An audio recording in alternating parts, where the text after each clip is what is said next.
आज मीठे बाबा हमें बहुत सी चीज़ों की समझ दे रहे हैं।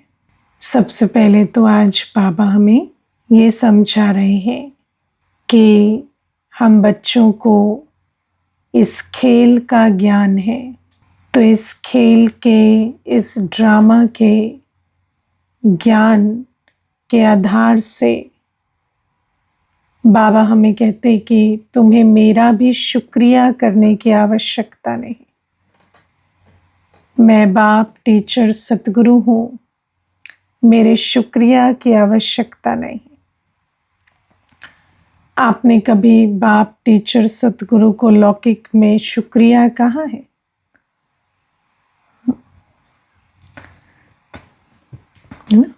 नहीं कहते ना। माता पिता को कहाँ शुक्रिया कहते हैं हम? नहीं कहते। क्यों? क्योंकि बाबा कहते हैं कि अंडरस्टूड है कि शुक्रिया कहने से शुक्रिया नहीं होता। शुक्रिया को कर्मों में दिखाना होता है। अगर पालना का रिटर्न दे रहे हैं तो पालना का रिटर्न देना शुक्रिया हुआ। ऐसे थोड़ी शुक्रिया कह देना शुक्रिया होता है। माता पिता को भी बच्चा ना तो कोई पालना का रिटर्न दे, ना कोई उनका दुख सुख पूछे, ना उनकी परवाह करे, ना उनकी मनोकामनाओं को पूर्ण करे, और फिर खाली शुक्रिया शुक्रिया के गीत गाए, तो क्या वो शुक्रिया हुआ? है ना? टीचर को भी बच्चा पढ़े ना, स्कूल जाए, पढ़े ना, बस रोज एक थैंक यू नोट दे दे, तो क्या टीचर बहुत खुश होंगे? ना? तो बाबा हमें कहते हैं कि मैं भी तुम्हारा बाप, टीचर, सतगुरु हूं। शुक्रिया कहने से शुक्रिया नहीं होता। बाबा कहते गीत गा देते हैं भगवान के लिए, कहते मुझको सहारा देने वाले ये दिल कहे तेरा शुक्रिया, यह शुक्राने गाए दिल घड़ी घड़ी आपका। लेकिन बाबा कहते हैं कि वो गीत तो एक तरफ है, लेकिन दूसरी तरफ अपने आप को चेक करो कि मैं बाप, टीचर, सतगुरु हूँ और तुम शुक्रिया हो, तो क्या तुम शुक्रिया को कर्मों में, है ना, कर्मों से शुक्रिया हो या सिर्फ कहते शुक्रिया हो? है ना? रिटर्न देना पालना का, पढ़ाई का, वरदानों का स्वरूप बनना, बाबा की जो आस है पावन बन पावन दुनिया बनाए, वो पूरी करना, इसे कहेंगे सच्चा शुक्रिया। और बाबा हमें कहते हैं कि तुम्हें खेल का ज्ञान है, तो खेल में हर एक पाठधारी अपना पाठ बजा रहे हैं। अपना पाठ बजाने के लिए किसी को शुक्राने की आवश्यकता नहीं है ना? जो भी कोई कुछ कर रहे हैं वो अपना कल्प कल्प का पाठ बजा रहे हैं, तो इसमें शुक्रिया की कोई बात नहीं है। और बाबा हमें कहते हैं, अब मान लो आप स्टेज पर एक खेल चल रहा है, वहाँ 5 एक्टर हैं, एक एक्टर तो बहुत अच्छा पाठ बजा रहा है और दूसरा उसकी वाह वाह कर रहा है, लेकिन अपना पाठ नहीं बजा रहा, है ना? 5 को गाने भेजा है, एक बहुत अच्छा गा रहा है, दूसरा उसकी वाह वाह कर रहा है पर अपनी लाइन नहीं गा रहा, तो उसने क्या किया? उसके भी पाठ को खराब कर दिया ना।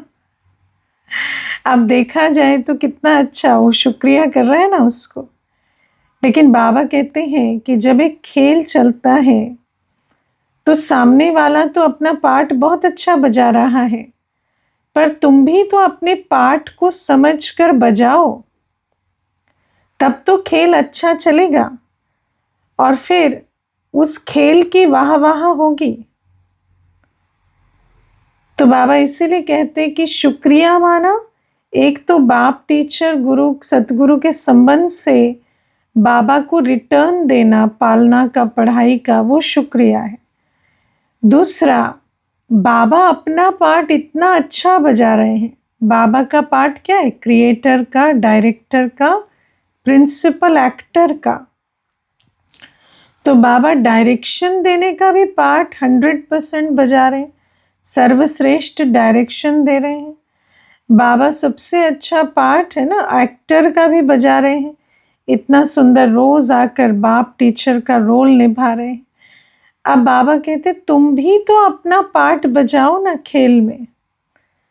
क्या हम अपने पार्ट को पहचानते हैं ना? हमारा पार्ट अभी कौन सा है?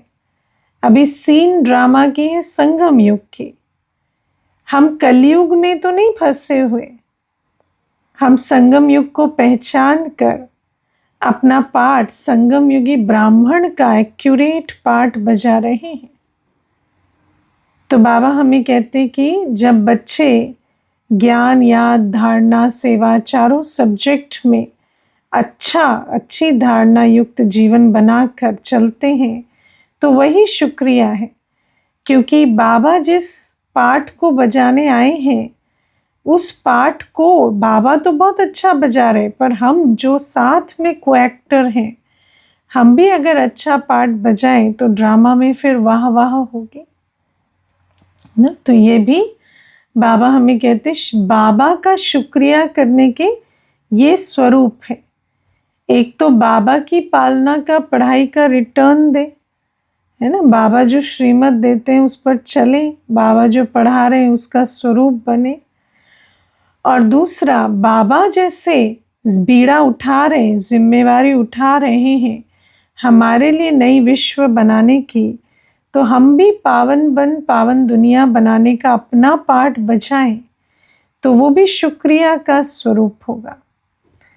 तीसरी बात, आजकल एक चीज देखने में आती है बहुत कि मनुष्य अपना कार्य करने के लिए भी, अपना रोल प्ले करने के लिए भी, अपना पार्ट बजाने के लिए भी ये उम्मीद लगाकर बैठते हैं कि कोई मुझे थैंक्स करेगा, है ना। और सब आपको थैंक्स करेंगे तो आप क्या करेंगे? हाँ? आज मनुष्य कुछ भी करता है तो उसको ऐसा लगता है कि कोई तो मेरी प्रशंसा करे, कोई तो मेरे को थैंक्स कहे। लेकिन ऐसे थैंक्स की क्या बात है? आप वही तो कर रहे हैं ना जो आपका पार्ट है। आप कुछ भी नहीं करेंगे क्या? हाँ, धरती पर आए क्यों? तो आए हो तो कुछ तो करोगे ना। तो जब कुछ भी करते हैं तो इतना ये प्रशंसा और शुक्रिया की क्या बात हो जाती। और ये सब भी क्या है? ये सब भी संस्कार बनाए हैं। जैसे छोटा बच्चा होता है तो बचपन से क्या करते हैं? बचपन से फर्स्ट आए तो रिवॉर्ड मिलेगा, फर्स्ट आए तो तुम्हें प्राइज मिलेगी, फर्स्ट आए तो पार्टी देंगे, तुमने गीत गाया, पोयम सुनाया तो ताली बजाएंगे, तुमने कुछ किया तो थैंक्स बोलेंगे, है ना। मैंने छोटे छोटे बच्चों को देखा, माँ ने कहा जाओ बेटा भंडारे से नमक लेकर आओ, तो नमक की डिब्बी लेकर आया तो माँ ने 10 बार थैंक्स बोला उसको, है ना। तो क्या उसको खाली उसका काम बैठे रहना है क्या? वो जाकर नमक की डिब्बी लाएगा तो आपने वो सारे थैंक्स की बोतल उसी पर ही उड़ेल दी। तो अभी क्या है कि वो तो जीवन में कुछ भी करेगा तो उसको 100 थैंक्स की एक्सपेक्टेशन हो गई है। अभी वो आगे करेगा क्या? तो ये सब भी जैसे, है ना। और सबका यही हाल है ना। हर किसी को ये डे मनाएंगे, वो डे मनाएंगे, इस दिन हमें प्रशंसा मिले, उस दिन हमें मान मिले, उस दिन ऐसा मिले। तो बाबा कहते सब अपना पार्ट बजा रहे हैं, इसमें इतनी शुक्रिया या ग्रेटिट्यूड की क्या बात है ना। कई बार तो और ये क्या है कि बाबा कहते हैं अच्छा ठीक है, कहने वाले ने आपको शुक्रिया किया, वो चलो उसका एटिकेट है, उसको अच्छा लगा, लेकिन इसे अपना संस्कार नहीं बना देना। आप अपने अंदर ये रखो, है ना। ऐसा नहीं कि दूसरे को आप कहो नहीं नहीं आप शुक्रिया नहीं करो, नहीं नहीं हमारी आदत खराब हो जाएगी, नहीं उसकी कोई आवश्यकता नहीं है। वो शुक्रिया करे, लेकिन आप शुक्रिया की उम्मीद नहीं करो ना। आप ये समझो आप अपना पार्ट बजा रहे हो। दे अभिमान वाला क्या करता है, कुछ भी करेगा तो उसको लगता है मैं इसके लिए कर रहा हूँ, उसके लिए कर रहा हूँ, और इसीलिए उसको अंदर से आता है कि इसको मेरी प्रशंसा करनी चाहिए, उसको मेरा शुक्राना करना चाहिए। अब बाबा कहते हैं कि मैं तो इतना बड़ा पार्ट बजाता हूँ, मैं तो सारी आत्माओं को पतित से पावन बनाता हूँ, नरकवासी से स्वर्गवासी बनाता हूँ, लेकिन मुझे तो ऐसे धारणा है ना कि मैं अपना पार्ट बजा रहा हूँ, कल्प कल्प का मेरा ये पार्ट है। तो बाबा को हमसे कोई शुक्रिया की एक्सपेक्टेशन नहीं है ना। तो बाबा हमें कहते हैं कि भले आप किसी को थैंक्स बोल रहे हैं, ठीक है, लेकिन आप अपने अंदर ये रखो, है ना। वो तो चलो एक एटिकेट की बात है, आपने शुक्रिया का गीत भी गा लिया या थैंक्स बोल भी दिया तो कोई बड़ी बात नहीं है, लेकिन अपने अंदर ये पक्की धारणा होनी चाहिए कि हम जो भी कर रहे हैं वो हम अपना पार्ट बजा रहे हैं, इसमें किसी को हमारा शुक्रिया करने की आवश्यकता नहीं है। क्योंकि जहाँ मान ढूंढते हैं वहीं अपमान की फीलिंग आती है। आप अपने को चक्कर में नहीं डालो, है ना, चक्कर में नहीं डालो।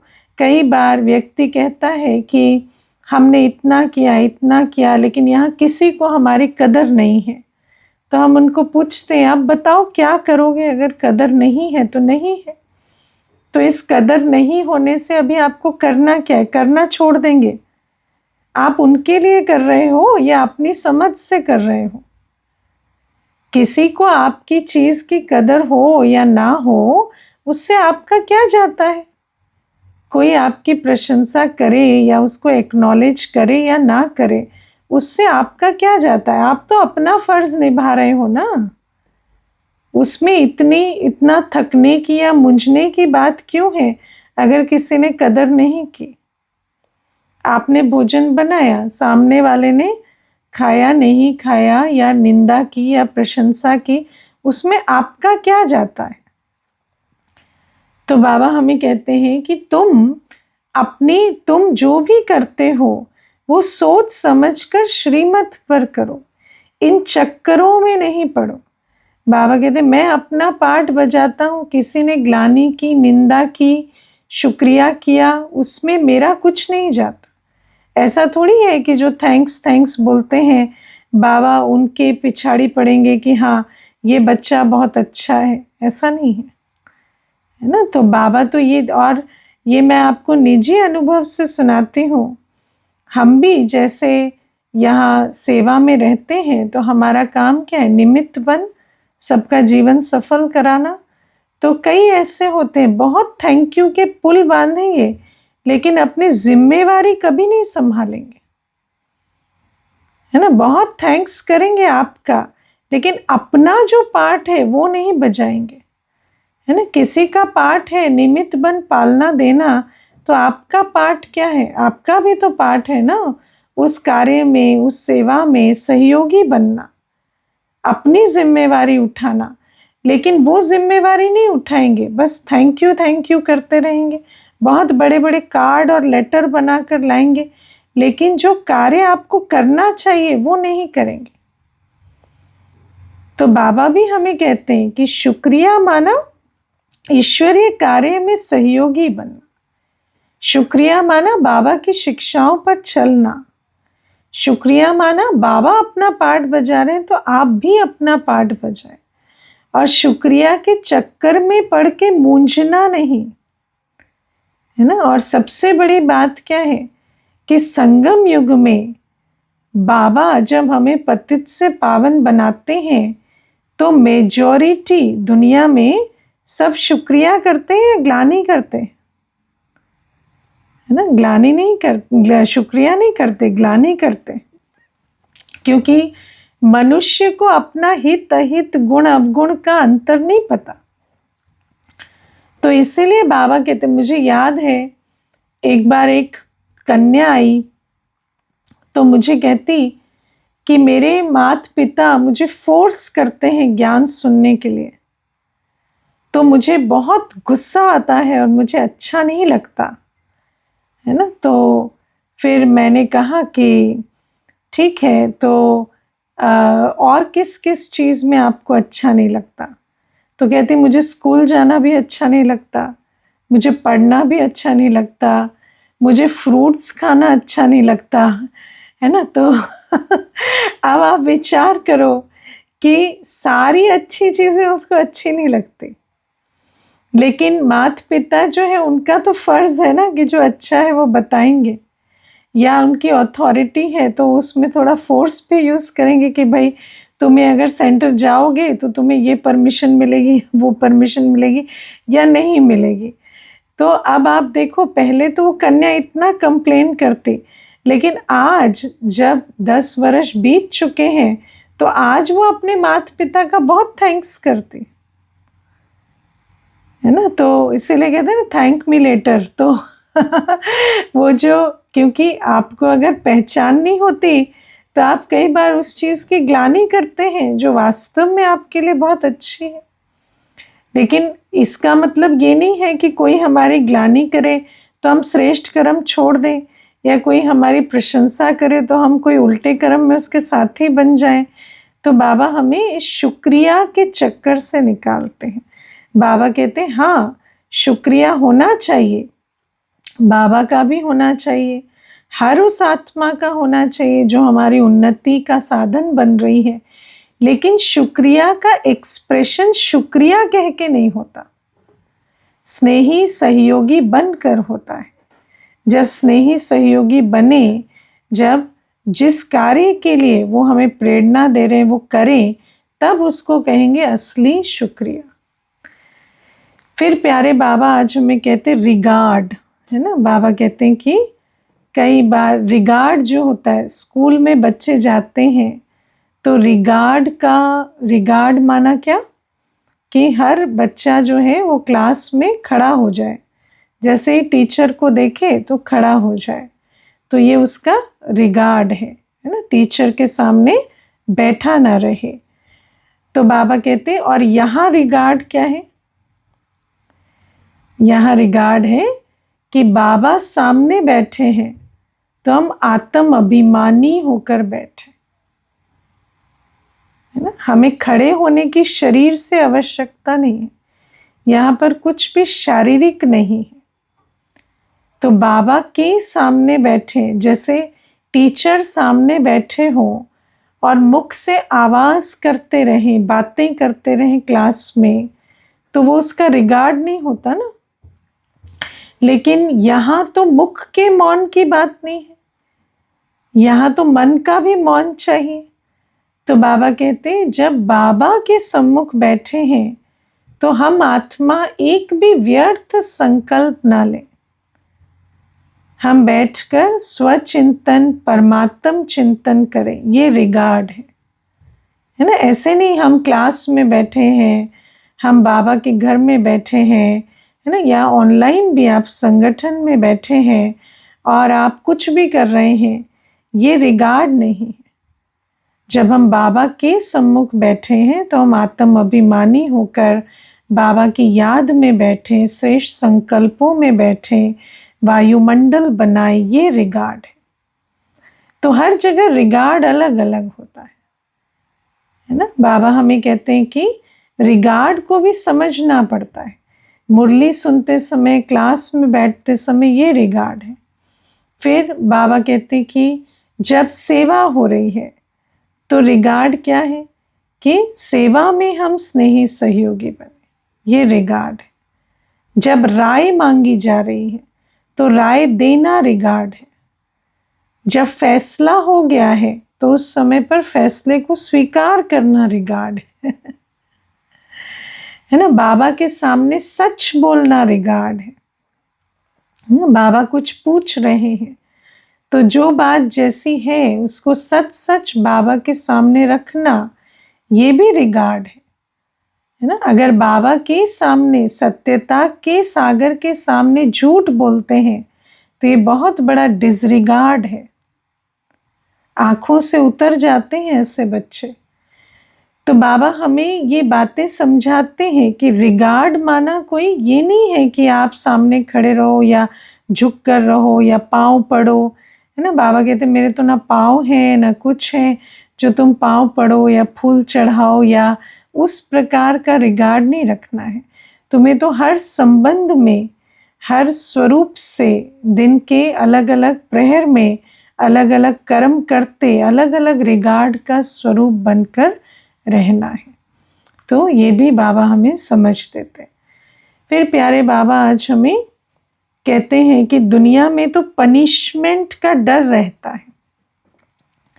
अगर कोई बच्चा नहीं मानता है बात स्कूल में, मानो आप वो नहीं करते जो लेट आते हैं या कोई भी ऐसा इनडिसिप्लिन का काम करते हैं, तो फिर उनको मारेंगे या है ना स्केल से मारेंगे या वैसे करेंगे, तो उस डर से बच्चे करते हैं।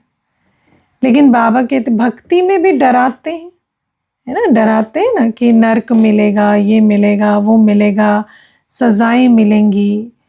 लेकिन बाबा कहते हैं कि डराने की बात नहीं है, क्योंकि बाबा हमें कहते हैं कि मान लो सजा भी नहीं खाई, है ना, सजा से इतना डरते हैं, लेकिन सजा बड़ी चीज नहीं है।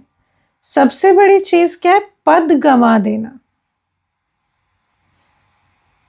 है ना। सजा बड़ी चीज नहीं, पद गंवा देना बड़ी चीज, है ना। सजा से तो थोड़ी देर चोट लगेगी, लेकिन अगर आत्मा ने अपना पद गंवा दिया तो वो जो उसका भाग्य बनना था वो उससे वंचित रह जाएगी। देखो दुनिया में ना हर चीज रिएक्शन में होती है। जैसे अगर कोई भी व्यक्ति, मानो कोई बच्चा है स्कूल के लिए लेट हो जाता है, भाग भाग के जा रहा है, आप उसे पूछो इतना भाग क्यों रहे, तो कहेंगे नहीं पहुंचे ना टाइम से तो मार पड़ेगी, है ना। तो ये नहीं किया तो ये हो जाएगा, इस कारण से हम सब कुछ करते हैं। लेकिन बाबा हमें कहते हैं कि ज्ञान मार्ग वैसा नहीं है। ज्ञान मार्ग में हमें इस बात की परवाह नहीं है कि ये नहीं किया तो सजा मिलेगी, ये मिलेगा। ये नहीं किया तो जो हम बन सकते हैं वो नहीं बन पाएंगे। यहाँ बाबा हमें मनुष्य से देवता बनाने के लिए पढ़ा रहे हैं। यहाँ बाबा हमें विश्व का मालिक बनाने के लिए पढ़ा रहे हैं। इसमें भय की बात नहीं है, इसमें रियलाइजेशन की बात है। हर एक को रियलाइज करना है कि मेरा आदि अनादि स्वरूप कितना ऊंचा है, और मैं किसी डर के कारण नहीं, रियलाइजेशन के कारण पुरुषार्थ करूं कि मैं कितनी ऊंच आत्मा हूं, मुझ में कितना सामर्थ्य है, और मैं आज क्या बन गई हूं, और मुझे पुनः अपना जो पोटेंशियल है उस पे जाना है। ये समझ की बात है, ये डर की बात नहीं है। मुझे याद है एक बार एक भाई आया था, छोटा था, यंग था, मेरे हिसाब से 20 वर्ष का होगा वो शारीरिक आयु से। तो वो ना उसकी माँ कहती है सारे दिन पड़ा रहता है, फ़ोन देखता रहता है, टाइम वेस्ट करता है। तो मैंने उस भाई को पूछा कि आप पढ़ते क्यों नहीं हो, तो मुझे कहते मुझे ज़रूरत नहीं है ना। तो मैंने कहा क्यों ज़रूरत नहीं है, तो कहते मैं एक ही बच्चा हूँ और माँ बाप के पास बहुत पैसा है, ये ऐसे ही मेरे पीछे पड़े रहते हैं। मैं अगर सारी ज़िंदगी बैठ के भी खाऊं ना दीदी तो इनका ख़त्म नहीं होने वाला है, तो ये ऐसे ही चिंता करते रहते, इनको आदत है। वैसे कोई ज़रूरत नहीं है कि मैं पढ़ूं लिखूं, मैं ऐसे भी बैठ के खा सकता हूँ। तो मैंने बोला हाँ ठीक है, वो आपकी बात हो सकती है ठीक, मैं नहीं जानती आपके पिताजी के पास कितना पैसा है, लेकिन हो सकता है आप कह रहे हो तो बात ठीक है।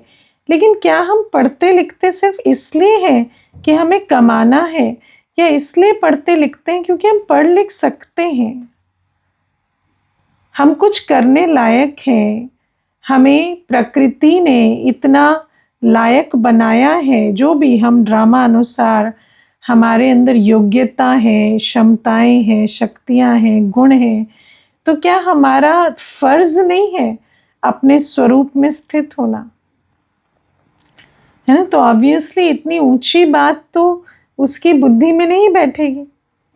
लेकिन आप विचार करो, हमें दुनिया में ये सिखाया ही नहीं जाता कि आप वो करो जो आपका पोटेंशियल है ना? ये नहीं कि आपको भूख लग रही है तो आपको खाना बनाना पड़ेगा, आपको कपड़े गंदे हैं तो धोना पड़ेगा। हर चीज रिएक्शन में नहीं होती, हम क्रिएशन के काम में है ना? एक साइंटिस्ट को क्या आवश्यकता है कि वो बैठकर एक नई टेक्नोलॉजी, एक नई रिसर्च करने में अपनी पूरी जीवन लगाता है? क्या वो एक नौकरी करेगा तो उसको खाने को नहीं मिलेगा? उसको भी तो मिलेगा ना।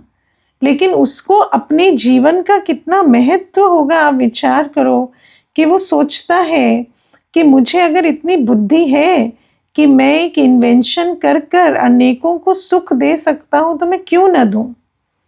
वो अपनी पूरी जीवन को बलिहार कर कर उस सुख को देने के लिए वो इन्वेंशन करता है ना।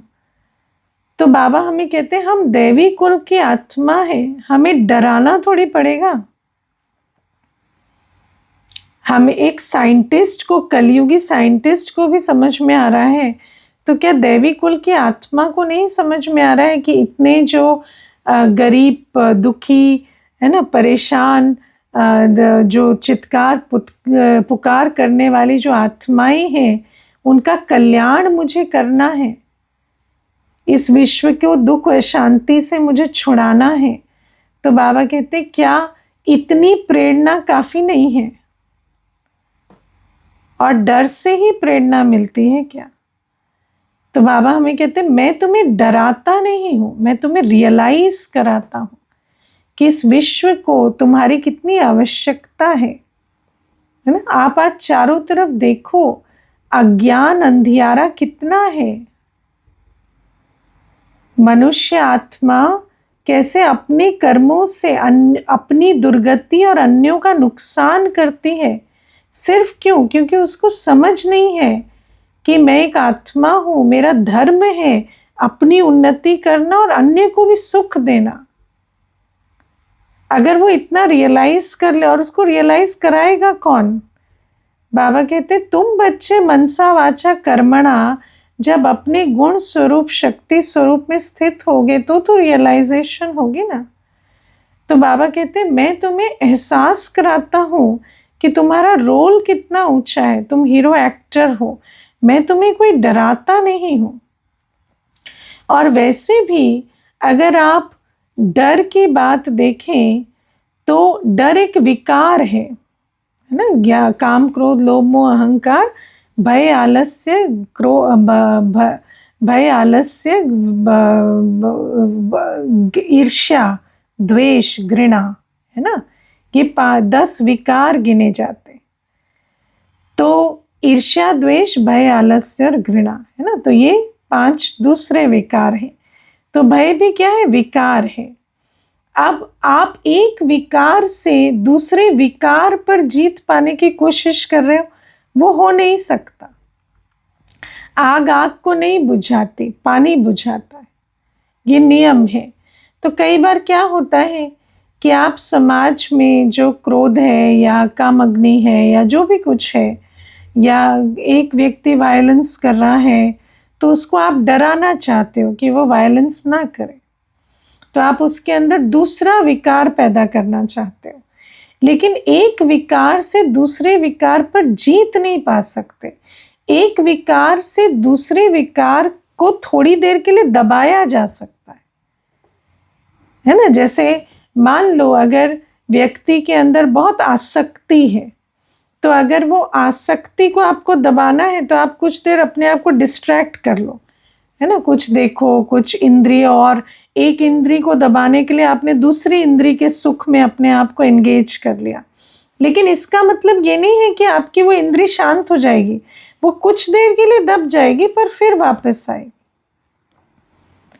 है ना? जैसे कई बार हम एक संबंध को विकार के आधार से चलाना चाहते हैं, है ना? किसी को काम में, लोभ में, मोह में फंसाना चाहते हैं, फिर कितने समय वो चलता है? जब तक वही विकार दूसरे की तरफ से ज्यादा प्रभावी ना हो जाए, है ना। आज आपने किसी को मोह में बांध रखा है, कल उनको किसी और से ज्यादा अटैचमेंट हो जाते तो उस तरफ चले जाते हैं।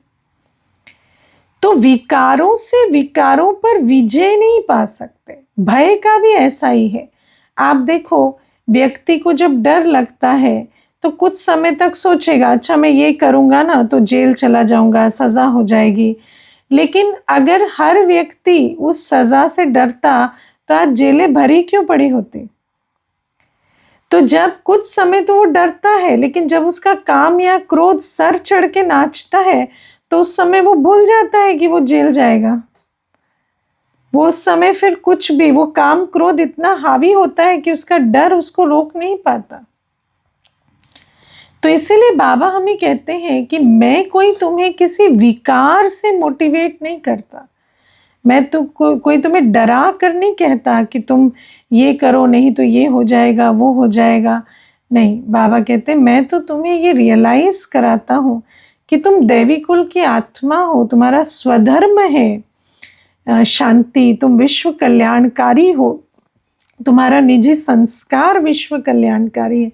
तुम अपने स्वधर्म में स्थित हो, तुम अपने संस्कार को इमर्ज करो। जैसा बाबा है वैसा स्वयं को रियलाइज करके कार्य करो।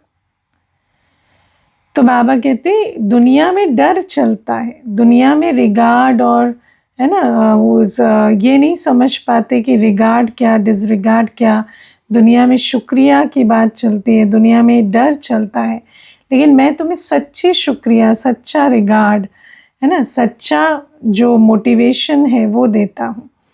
फिर बाबा हमें समझाते हैं कि मांगने से मरना भला, है ना। बाबा कहते हैं कि तुम्हें किसी से भी कुछ मांगना नहीं है। सबसे पहले तो मनुष्य क्या सोचते हैं, किसी से कुछ मत मांगो, पर भगवान से मांगो, है ना। तो बाबा कहते हैं मनुष्य भगवान से रहम मांगते हैं, रहम करो, कृपा करो, आशीर्वाद करो। लेकिन बाबा हमें कहते हैं कि तुम्हें आप पे ही स्वयं पर कृपा करनी है, तुम्हें मुझसे मांगना नहीं है। मैं तो तुम पर कृपा बरसा ही रहा हूँ। मेरा पढ़ाई, मेरी श्रीमत, यही मेरी कृपा है। तुम्हें उस श्रीमत पर चलकर, उस पढ़ाई को पढ़कर स्वयं पर स्वयं कृपा या आशीर्वाद करनी है। ये बात बाबा हमें समझाते हैं, क्योंकि देखो दुनिया में भी अगर आपके लौकिक पिताजी आपको कुछ नहीं दे रहे तो आपको कभी ऐसे विचार आते हैं कि अगर मैं इनके पाँव पड़ूं तो ये दे देंगे, या आपको पता है कि अगर इनके पास होता तो ये दे ही देते, पाँव पड़ने का थोड़ी वेट करते, है ना। तो एक लौकिक बाप भी कोई ऐसा थोड़ी है कि चीज को छुपा कर रखे और पाँव पड़े बच्चा तो दे, है ना। तो लौकिक बाप में भी इतनी ईगो बच्चे के लिए नहीं होती। तो क्या बाबा हमारा वेट कर रहा है क्या, ये हाथ जोड़ेंगे, ये पाँव पड़ेंगे तो ही देंगे, है ना। बाबा क्यों ऐसा, बाबा को ऐसी क्या फॉल्स ईगो है? बाबा को ऐसा कुछ नहीं है। बाबा तो सागर है, बाबा तो निरंतर बच्चों की झोली भरते रहते हैं। बाबा को ऐसे थोड़ी है कि मेरा बच्चा हाथ पांव जोड़े। बाबा को कोई ऐसी आस नहीं है।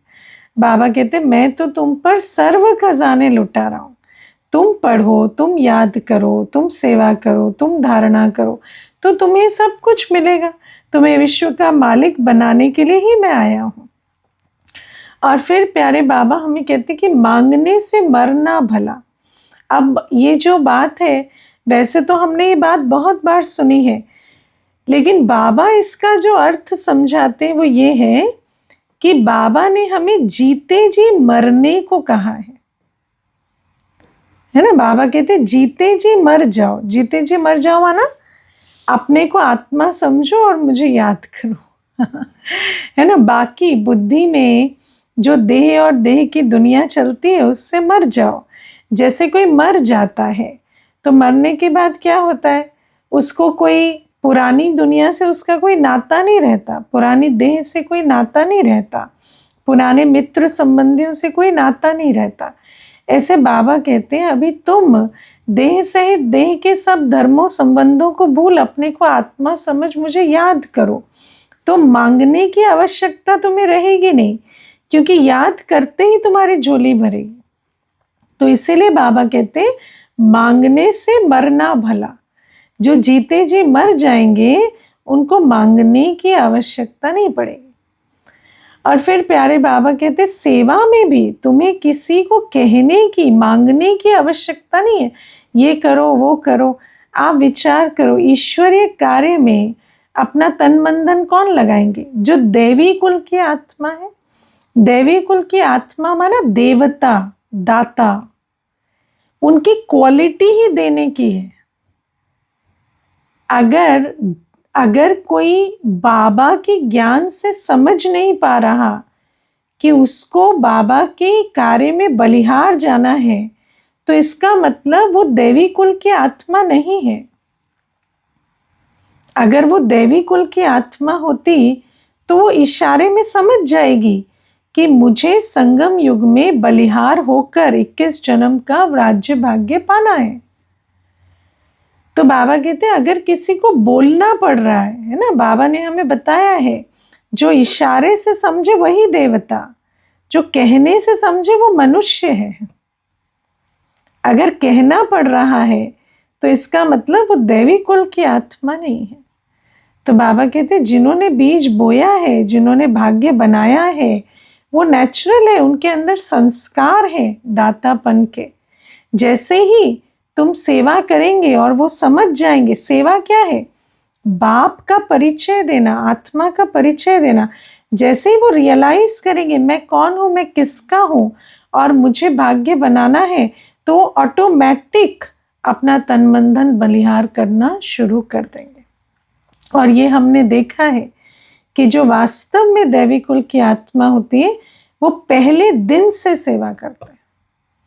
उनको ये रहता है कि हम पहले दिन से सेवा करें, वो सेवा लेने की इच्छुक नहीं रहते। और कई होते हैं जिनका पहला प्रश्न ही ये होता है यहाँ सब कुछ फ्री तो मिलता है ना, तो फिर समझ जाते हैं कि अच्छा ये दैवी कुल की आत्मा नहीं है ना। मुझे याद है मैंने एक बार एक भाई आए थे तो उनको ऐसे ही परिचय दिया, तो उनको मैंने कहा कि ये कोर्स फ्री है, तो कहते हैं कि इसकी कोई आवश्यकता नहीं है मुझे जानने की, क्योंकि अगर कोर्स रियली इम्पॉर्टेंट है तो फिर फ्री है या उसके लिए कितना लगता है वो परवाह नहीं है मुझे। और वो भाई बहुत अच्छा ज्ञान में चले। तो बाबा हमें कहते हैं इसीलिए मांगने की आवश्यकता तुम्हें ना भगवान से है, ना कोई सेवा अर्थ किसी को कहने की आवश्यकता पड़ेगी।